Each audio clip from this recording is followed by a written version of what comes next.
अस्सलाम वालेकुम गाइस, जी मैं Malik Aamir am back and other vlog super से ऊपर।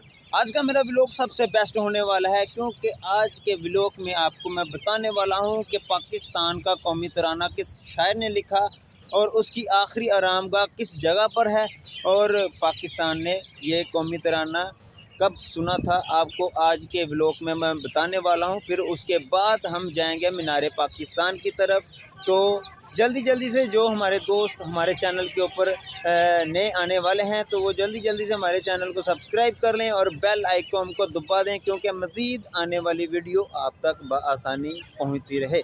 चलें स्टार्ट करते हैं आज का वीडियो। जी दोस्तों, आप देख सकते हैं इस वक्त मैं एक पार्क में मौजूद हूँ। ये पार्क जो है इसके बारे में मैं आपको बता दूं, ये बहुत तारीख़ी पार्क है।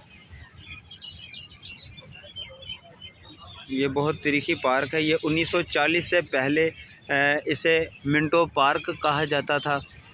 1940 के बाद इसी जगह के ऊपर जब करारदाद पाकिस्तान हुई तो इसे इकबाल पार्क के नाम से अब जाना जाता है। तो आप ये बोर्ड देख सकते हैं सामने, ये हफीज़ जलंधरी है जिन्होंने पाकिस्तान का कौमी तराना लिखा था। तो आज हम आपको उन्हीं के मज़ार की तरफ लेके जाएंगे, आपको उनका मज़ार भी दिखाएंगे। ठीक है, तो उसके बाद हम जाएंगे मीनार पाकिस्तान की तरफ। ये आप पार्क जो देख सकते हैं, तो आप मेरे सामने बिल्कुल देख सकते हैं वो जो इमारत है वो हफीज़ जलंधरी का आखिरी आरामगाह है। तो मैं आपको वहाँ नज़दीक जाके दिखाऊंगा, तो उनकी तारीख़ के हवाले से भी बताऊंगा कि वो किस जगह पर पैदा हुए थे और उनकी वफ़ात कब हुई थी।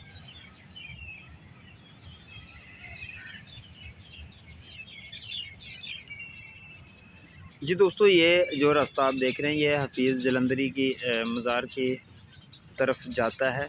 और मैं बता दूं सबसे पहले कि आपको गेट नंबर 1 से इंटर होंगे तो फिर आपको ये गेट नंबर 1 से इंटर होंगे तो ये बिल्कुल पास ही आपको मिल जाएगा। अगर किसी और गेट की तरफ से आए तो आपको ये ढूंढना पड़ेगा क्योंकि ये पार्क जो है बहुत बड़ी है। ये आप देख सकते हैं, इन्होंने पाकिस्तान का कौमी तराना खल्क किया था। ये बिल्कुल सामने उनका मज़ार है। ठीक है, ये बिल्कुल मैं आपको बता दूं ये इकबाल पार्क के अंदर ही है। बिल्कुल आप सामने देख सकते हैं, ये मीनार पाकिस्तान है। ये बिल्कुल सामने देख सकते हैं, मीनार पाकिस्तान के पास ही इनका जो आखिरी आरामगाह है। तो आपको मैं इनके ज़िंदगी के बारे में यहाँ बोर्ड के ऊपर लिखा हुआ है मैं बता दूं।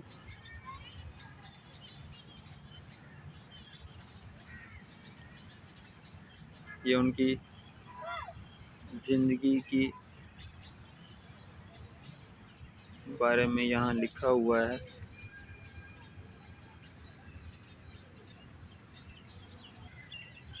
ये बहुत खूबसूरत मंज़र है क्योंकि मैं खुशकिस्मत हैं मैं भी खुशकिस्मत हूँ और आप भी खुशकिस्मत हैं कि ऐसी जो हस्ती हैं उनके मज़ार की आखिरी आरामगाह को हम देख रहे हैं। ये उनका जो है आखिरी आरामगाह है। ऐसी शख्सियत सदियों में पैदा होते हैं। ये लिखा भी हुआ है, जूते यहाँ उतारें, रिस्पेक्ट जो होती है ना वो बहुत बड़ी चीज़ होती है। तो हम इसी जगह पर देखें, इसके ऊपर ये बहुत बड़े जो है ना शायर भी थे। तो हम जूते उतार कर आपको अंदर से दिखाते हैं। चलिए अंदर चलते हैं तो आपको दिखाते हैं इनका जो है ना। बहुत खूबसूरती के साथ इनका जो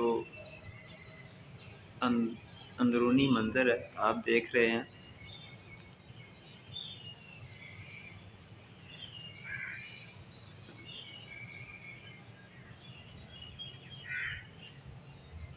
यह हफीज़ जलंधरी के हम मज़ार पे हैं जिन्होंने पाकिस्तान का कौमी तराना खल्क़ किया था।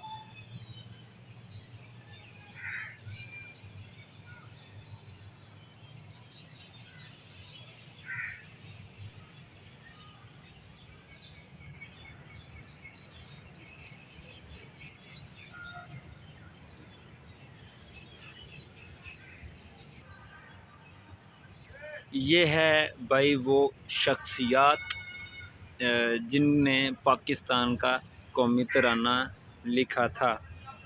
यकीन माने इसी जगह पर आके मेरा जो है ना जो अंदर की फीलिंग है ना वो एक बहुत बड़ी आनी शुरू हो गई है।